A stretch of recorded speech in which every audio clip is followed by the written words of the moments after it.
बोलिए सत्य सनातन धर्म। अर्चनीय वंदनीय पूजनीय प्रातः सिमरनीय पूज्य सतगुरुदेव भगवान के चरणों में मेरा बारंबार नमन। सभी संत महापुरुषों के चरणों में मेरा बारंबार नमन। शक्ति स्तूपा भक्ति स्तूपा माताओं बहनों बंधुओं, भाग्यशाली हूँ आप गुरुदेव के चरणों में बैठ के सत्संग का लाभ ले रहे हो। आप भाग्यशाली हैं। एक भजन फिर उसके बाद आगे की चर्चा।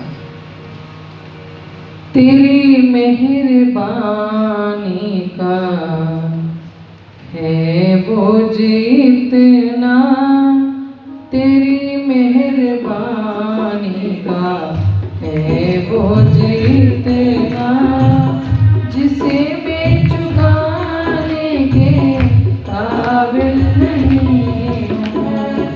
तेरी मेहरबानी का है बोझ इतना, जिसे मैं चुकाने के काबिल नहीं हूँ।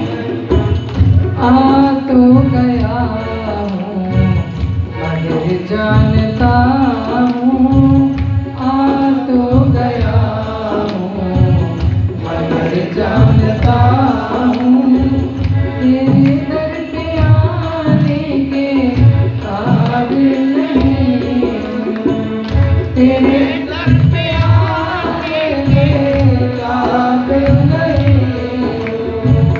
तेरी मेहरबानी का है बोझ इतना, तेरी मेहरबानी का है बोझ इतना, जिसे मैं चुकाने के काबिल नहीं हूँ। जिसे मैं चुकाने के काबिल नहीं हूँ।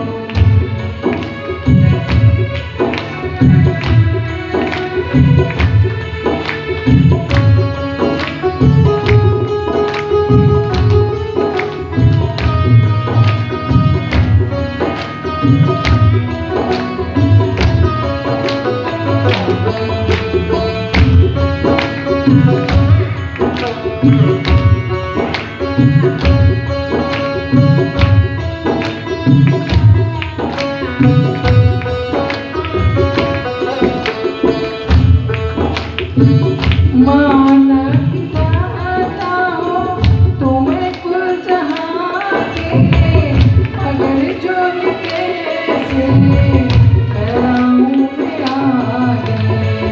माना कि तुम्हें कुल जहाँ के, मगर जो कैसे कराऊं मैं आगे। जो पहले दिया हो कुछ कम नहीं है, जो पहले दिया हो कुछ कम नहीं है, उसी को चुकाने के काबिल नहीं हूँ। उसी को चुकाने के काबिल नहीं हूँ।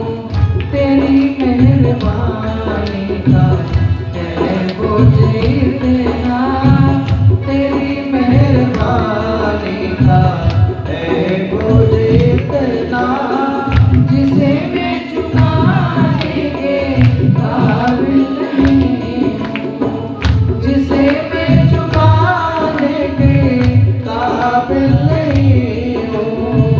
आ तो गया हूँ मगर जानता हूँ, आ तो गया हूँ मगर जानता हूँ, तेरे दर पे आने के काबिल नहीं हूँ। तेरे दर पे आने के काबिल नहीं हूँ।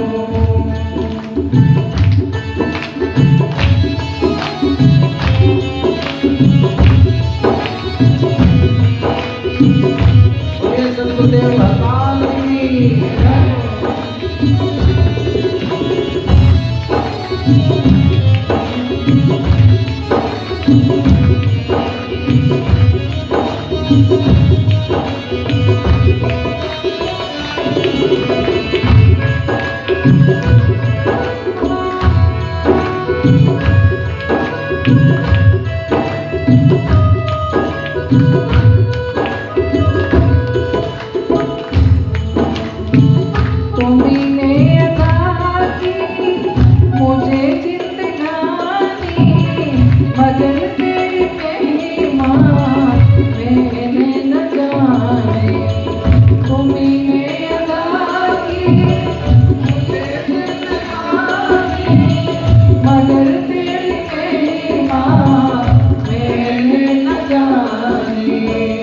कर्जदार तेरी दया का इतना, कर्जदार तेरी दया का इतना, कर्ज चुकाने के काबिल नहीं हूँ, कर्ज चुकाने के काबिल नहीं हूँ।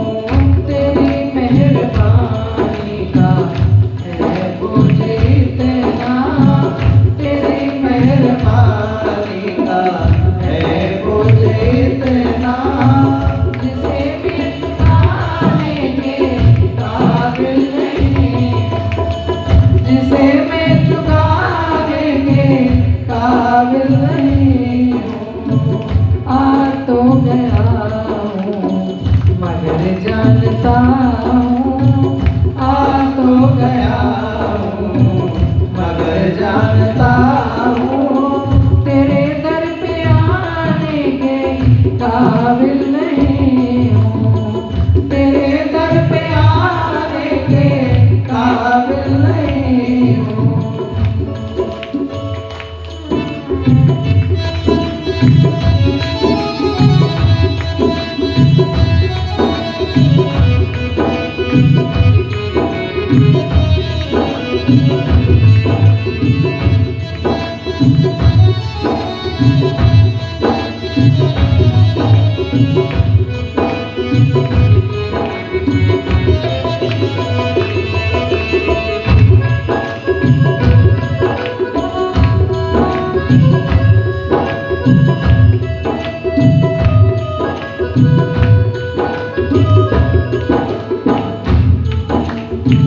जी चाहता है मैं सर को झुका लूं, तेरा दीद सतगुरु जी भर के पालूं।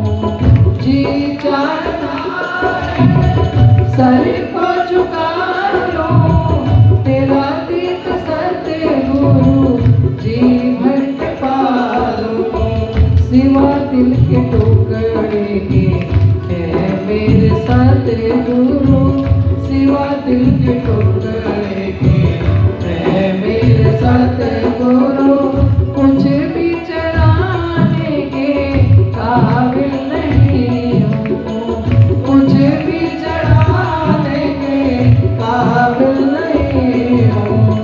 तेरी मेहरबानी का है बोझ इतना, तेरी मेहरबानी का है बोझ इतना, जिसे मैं चुकाने के काबिल नहीं हूँ, जिसे मैं चुकाने के काबिल नहीं हूँ। आ तो गया हूँ मगर जानता हूँ, आ तो गया हूँ मगर जानता हूँ, तेरे दर पे आने के काबिल नहीं हूँ, तेरे दर पे आने के काबिल नहीं हूँ। बोलिए सतगुरुदेव भगवान की जय। भगवान की ओम ओम। बोले सद्गुरुदेव भगवान की जय। गुरुर्ब्रह्मा गुरुर्विष्णु गुरुर्देवो महेश्वरः, गुरुः साक्षात् परब्रह्म, तस्मै श्री गुरवे नमः। मनोजवं मारुततुल्यवेगं जितेन्द्रियं बुद्धिमतां वरिष्ठं, वातात्मजं वानरयूथमुख्यं, श्रीरामदूतं शरणं प्रपद्ये। ध्यानमूलं गुरुर्मूर्तिः, पूजामूलं गुरुर्पदम्, मंत्रमूलं गुरुर्वाक्यं मोक्षमूलं गुरुकृपा। प्रेम से सद्गुरुदेव भगवान की सत्य सनातन धर्म की जय। बारिश होने से ऐसा लगता है जैसे आपका गला भी सीत गया। थोड़ी देर बाद पकौड़े मिलने वाले हैं, तो जोर से बोलो सद्गुरुदेव भगवान की सत्य सनातन धर्म की। ओम नमः पार्वती पतये हर हर महादेव। आए आज हम सब लोग व्यास पूर्णिमा के उपलक्ष्य में हरिद्वार देवभूमि के पवित्र पावन क्षेत्र में हम सब उपस्थित हैं, जहाँ गुरु भी है, गंगा भी है और अपनी गौशाला भी। इनका बड़ा महत्व है सनातन धर्म। गुरु, गंगा और गाय और तुलसी महारानी शंकर जी के आसपास लगी है, अर्थात सनातन धर्म के सारे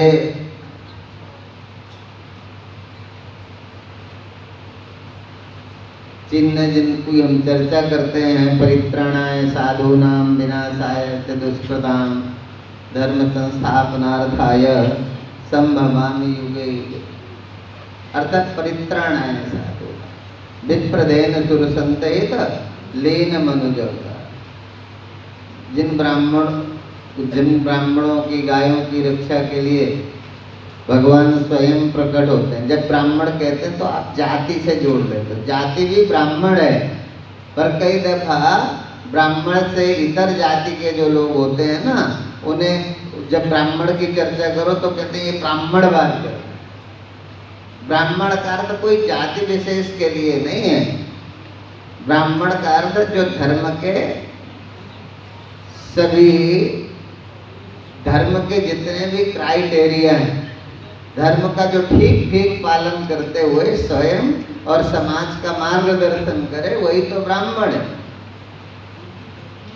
ब्राह्मण स्वयं पवित्र रहे, दूसरे को पवित्र रहने का उपदेश करे, वही ब्राह्मण है। पर चूंकि नौकरियों से जुड़ गए हैं ना, जातिगत आरक्षण, तो नौकरियों से जुड़ने से जातियां पक्की हो गई। आज इस देश को आरक्षण की जरूरत नहीं है। यदि आरक्षण रहा तो कोई और की जरूरत ही नहीं पड़ेगी। आरक्षण ही हमें बांट देगा और आरक्षण ही हमें कमजोर कर देगा। इसलिए गरीब को सुविधा मिले, इस पर चिंतन करना चाहिए। और इसीलिए हमारी जातियां पक्की हो गई, जातिगत हम लोग गालियां भी देने लग गए, जातिगत नफरत भी हो गई। अब गुरु भी अपनी जाति का ढूंढ के करते हैं, चाहे फिर वो गधा ही क्यों ना हो। मतलब गुरु तो था कि समस्त संसार की भगवान की इस माया से पार ले जाना। जो हमें सहज नहीं दिखता, वहाँ हमारे को उसका दर्शन हो सके गुरुवाणी के द्वारा। तो ब्रह्म ज्ञानी गुरुओं की महिमा थी। अब तो गुरु हमारी जाति का हो। तो हम सब भाग्यशाली हैं कि हर परिस्थिति में हम लोग निभा लेते हैं। और जब हम नहीं तो हमें अपने भगवान पर भरोसा है कि जब इन नेताओं के बस की कुछ बात नहीं रहेगी तो फिर भगवान सब संभाल लेंगे।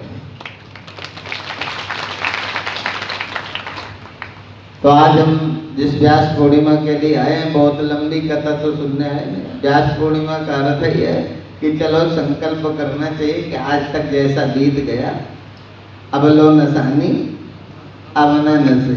अब तक जो बीत गया ठीक। अभी जो झूठ बोल लिया, जो चोरी कर ली, जो भाई का हक मार दिया, जो करना था कर लिया। आज हम व्यास पूर्णिमा में आए हैं, अब आगे भविष्य में गलती नहीं करें। चलो कोई जवान है, चलो गलती कर लेता है तो ठीक है। अभी बूढ़े लोगों को परेशान, बूढ़े लोग अच्छे बन के नहीं रहना चाहते। मतलब तुम्हारे जाने की उम्र हो गई, तुम काय को निंदा स्तुति में पड़े हो। अब तुम किस दिन चल बसोगे, जाने की उम्र नजदीक है।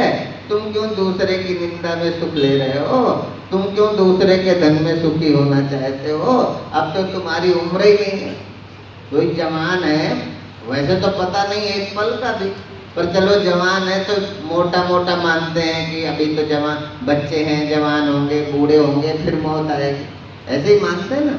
पर बच्चे भी तो मरते देखे हैं। ऐसा बताओ कि किस उम्र का नहीं मरता? ऐसा कोई हो कि किस उम्र का नहीं? हमने हर उम्र वाले को मरते देखा है, गर्भ को स्खलित होते देखा है, जन्मते ही मर गया ऐसा देखा है, 2 महीने का मरते देखा है, साल भर का मरते देखा है, 10 साल का मरते देखा है। मतलब मृत्यु तो कभी भी है, पर फिर भी मोटा मोटा ये मान लें कि अभी हम बच्चे हैं, जवान होंगे। अब बच्चे हैं, जवान होंगे तो थोड़ा फ्यूचर को सिक्योर करने के लिए कुछ ऊपर नीचे हो भी गया तो कोई बात नहीं, ये होता है, इसको बहुत ज़्यादा रोका भी नहीं जा सकता, ये हो ही जाता है। कामनाओं की प्रबलता में कुछ ना कुछ हो ही जाता है। लाइफ को सिक्योर करने के लिए कोई ना कोई कामना प्रबल होती है, कुछ ना कुछ हो ही जाता है, ठीक है। तो वो सारी चीज़ है। पर अब जब बूढ़े हो गए हो, पता ही है कि जाना है। अब तुम्हारा बच्चा खुद ही बाप बन गया, तुम्हारा बच्चा पिता बन गया, तुम्हारी बच्ची माँ बन गई, तुम्हारी बहू माँ बन गई। अब सब कोई जो एक परिवार को चाहिए वो मिल गया। एक परिवार में क्या होता है? माता पिता पुत्र नाती पुत्र, यही तो होता है। तो एक परिवार बन गया।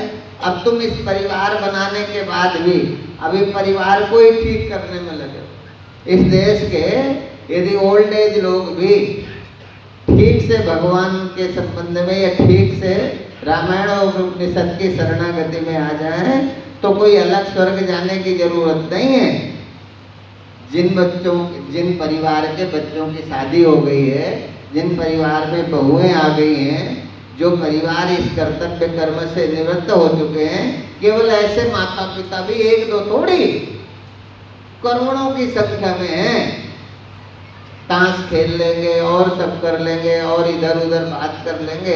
पर यदि इतने लोग बचपन में, वैसे तो बचपन से ही यावत् स्वस्थ मिदम कलेवर ग्रहम यावत् चतुरे जरा यावत् केंद्रीय शक्ति प्रदेता यावत् छया नाविषा आत्मश्रेयस्ताव देव विदुषा कार्या प्रयत्नो महान संदीप्ते भवने तो कुपखन्नम प्रत्युद्यमा की दृशा।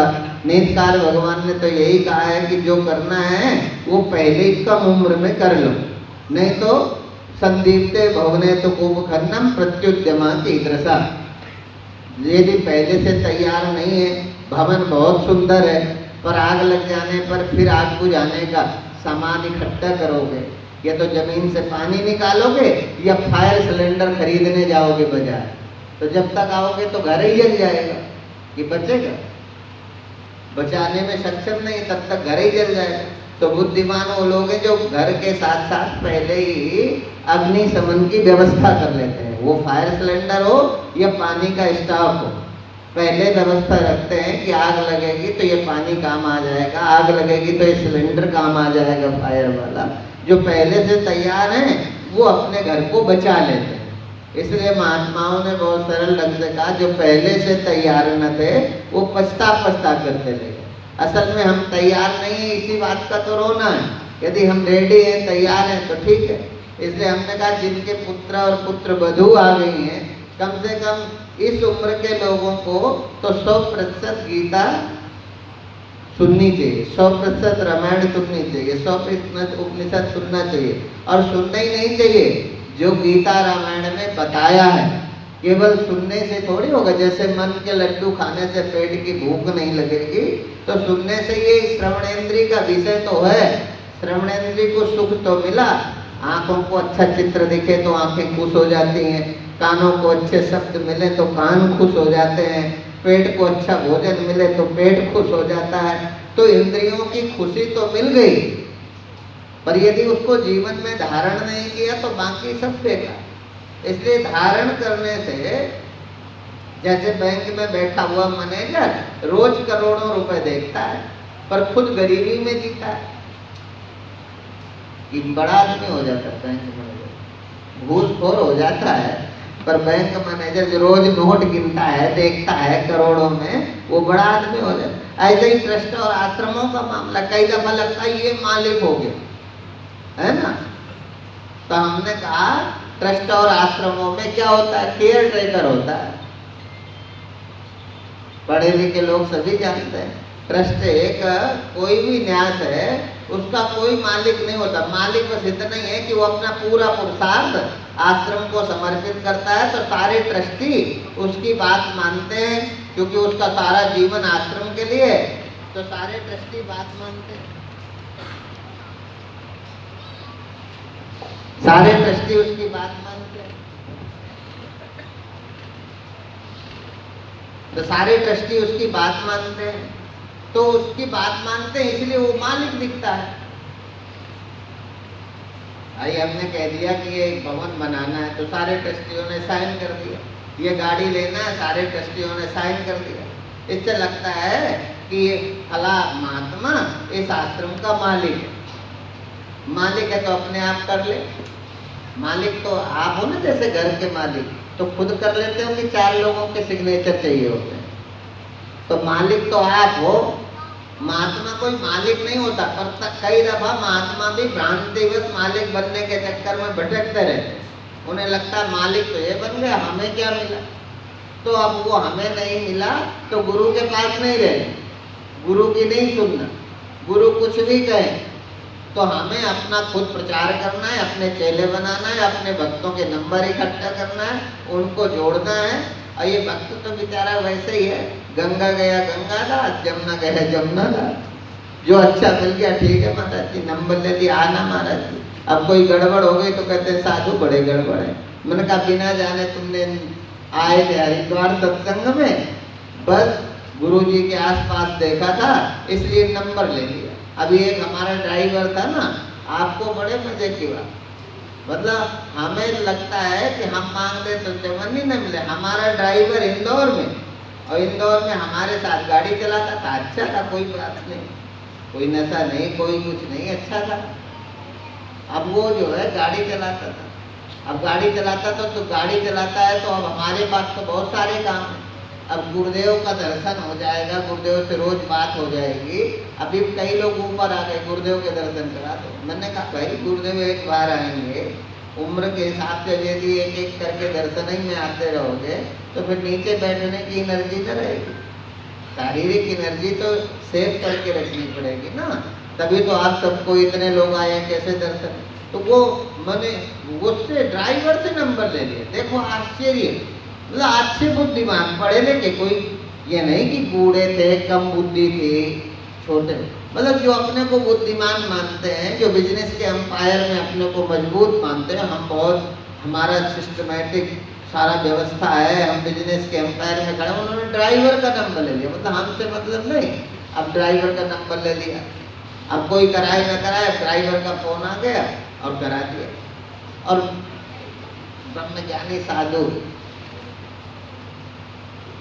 इसलिए ब्रह्मज्ञानी आप परमेश्वर ने तो किसी संसार से मतलब नहीं, चाहे गरीब आ जाए, चाहे बड़ा आ जाए, चाहे छोटा आ जाए, ठीक है। अब वो ड्राइवर भी, गुरुदेव का ड्राइवर भी गुरुदेव के उत्तराधिकारी की तरह वैल्यू रखता है, फोन कराने में, पास जाने में। अभी हम बाहर खड़े थे, कुछ साधु अपने आप अंदर चले। मैंने कहा जब गुरुदेव का हेल्थ ठीक नहीं था तब ढूंढे कोई नहीं मिल रहा था, अभी अपने आप अंदर चले गए, पूछने की भी जरूरत नहीं। तो ये विषय है। तो हमने यही कहा कि वो जो है, अब उन्होंने फोन किया, या धीरे धीरे किसी से 10, किसी से 20, किसी से 25, ऐसे करके 2-2.5 लाख रुपए उसको जरूरत होगी, हम नहीं कहते कि चोरी होगा, जरूरत हो गई, ले लिया होगा। अब ले लिया, पर साध्वी चैतन्य सिंधु से कहा कि आप भी दे दो, तो उन्होंने कहा ज्योतिर्मयानंद से बात करा दो। एक सुरेश आहूजा थे उज्जैन में, उन्होंने कहा ठीक है हम दे देंगे, ज्योतिर्मयानंद जी से बात करा दो, क्योंकि तुम उनकी गाड़ी चलाते हो।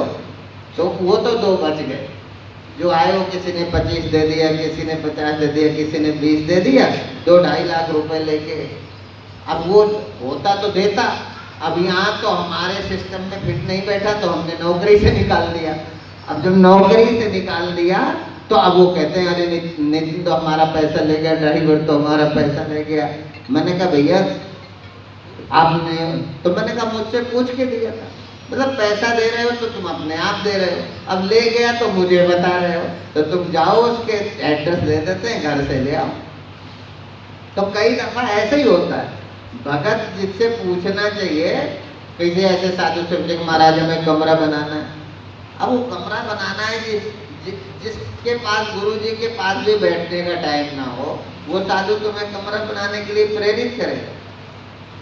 जो बैठ गए, कितने कह दिया मुझे अन्न क्षेत्र के लिए देना है, घुमा दिया। अब तुम गुरु के चेले तो रहे नहीं, जिस सिस्टम से आना था उस सिस्टम से बात नहीं की और अपने मन से बाद में ठगा महसूस, उद्देश्य है कि बाद में ठगा महसूस करते। तुम सदा सुखी रहते तो किसी को दे देते, हमें कोई आपत्ति नहीं थी, पर बाद में खुद को ठगा महसूस करना। तो परंपरा से बात करनी चाहिए। अभी मैंने जब किसी को कहा ना, तो कोई महात्मा बोला हमने दीदी से बात कर ली थी, कोई कहता है हमने उससे बात की थी, उस समय गुरुदेव से मिलने नहीं दिया जाता। मैंने कहा चलो सबसे बात कर ली थी, उस समय हो सकता है कि ना मिलने दिया जा रहा, पर बाकी दिनों में तो लोग मिल रहे थे, मिल के आ रहे थे, और जब बहुत ज़्यादा दिल में इच्छा होती तो मेरे को फ़ोन कर लेते, तो मैं बता देता कि इतने दिन बाद आ जाना मिलने। तो ये सारी चीज़ें, अब एक बार फ़ोन कर लिया, दोबारा फ़ोन करते तो हो सकता है दीदी भी बता देती तुमको कि अब मिलना शुरू हो गया, और एक बार फ़ोन कर लिया, कहने को हो गया हमने फ़ोन कर लिया। तो ऐसी बहुत सारी व्यवहारिक परमार्थ, आत्मा तो कभी अशुद्ध होती ही नहीं है, आत्मा की मौत नहीं है। नैनम छिन्नन्ति शस्त्राणि नैनम दहति पावका न चैनम क्लेदयन्तापो। आत्म स्थिति में देखोगे ना, आत्म रूप से तो हम कभी मरते ही नहीं हैं, आत्म रूप से तो हम कभी अपवित्र होते ही नहीं हैं, आत्मा कभी छोटी बड़ी होती नहीं है, आत्म रूप से हमें कोई हानि लाभ होता ही नहीं है, आत्म रूप से ना हम पापी होते हैं ना पुण्यात्मा होते हैं, आत्म रूप से तो हमारे को कुछ लगता ही नहीं है। हमारा जब भी बिगड़ता है तब व्यवहार ही बिगड़ता है। हमने अपने गुरुदेव से सुना, और गुरुदेव कहते थे, हमारे गुरुदेव कहते थे, मतलब दादा गुरुदेव की बात हमारे गुरुदेव करते थे कि परमार्थ कभी नहीं बिगड़ता, बिगड़ता तो व्यवहार ही है, इसी को ठीक करना है। ये ठीक हो गया तो आत्म रूप से तो तुम सदा मुक्त हो, ब्रह्म हो, उसके लिए कुछ और करने की जरूरत है। तो आप सब भाग्यशाली हो कि आप आए हो, तो आने ही केवल परंपरा से आ गए हैं, ये आने नहीं, हम दान के लिए आपको प्रेरित नहीं करते, पर कम से कम मन से पवित्र होकर के हम भी पवित्र हो, आप भी पवित्र हो। गुरु पूर्णिमा का पर्व है, हम सब लोग अपने अपने मन को गुरुदेव के चरणों में समर्पित करें, बहुत सारी बातों से अपने मन को हटा करके। और क्या है, जो बातें करते रहे धीरे धीरे चले गए सारे लोग, तो बहुत सारी बातों में क्या है, काम के अतिरिक्त जितना काम है, काम के लिए श्रम करो, बात करो, पर व्यर्थ में आप देखो अपने जीवन का और कुछ नहीं, केवल टाइम पास वाली बातें छोड़ दो। जिस समय आप बातों से टाइम पास करते हो ना, तुम्हें लगता है हम टाइम पास कर रहे हैं, ये टाइम आपको पास कर रहा है। इसलिए जितनी देर तुम टाइम पास वाली बातों में हम सब लगते हैं, वो टाइम पास वाली बातें छोड़ दो। नहीं गीता पढ़ना, नहीं प्रवचन सुनना, तो कम से कम अपनी दृष्टि को अंदर ले जाओ, और अंदर ले जाकर अंतर मन को स्वयं अपने मन के साक्षी बनो, उसे देखो और आनंद में अपने जीवन को बिताओ। क्या दिक्कत है? तो इतने तो नहीं ना, भगवान ने तो सबको जबरदस्ती शादी कराई, दुकान कराई, काम में लगाया, है ना। तो भगवान ने क्या किया, जो भगवान के पास थे उनकी भी भगवान ने शादी कराई, जो भगवान के पास थे। और स्वयं भगवान ने 16,108 शादियाँ की, और सबके 10-10 बच्चे पैदा हुए हर पत्नी से। मतलब भगवान ने सब किया भी और अपने पास वालों से कराया भी। तो ये कोई बुरा नहीं है, वो करते भी हैं और अपने पास वालों से करवाते भी हैं। तो ये इसका मतलब संसार बुरा नहीं है, व्यवहार बुरा नहीं है, पर व्यवहार और संसार के अलावा मतलब जो गुजारे के लिए वो तो सब व्यवहार करो ही, पर इसके अलावा जो एक दूसरे की निंदा में लगे रहते हैं ना, यही पाप है। इस पाप से बचोगे तो भगवान मिलेंगे। ओम शांति शांति शांति।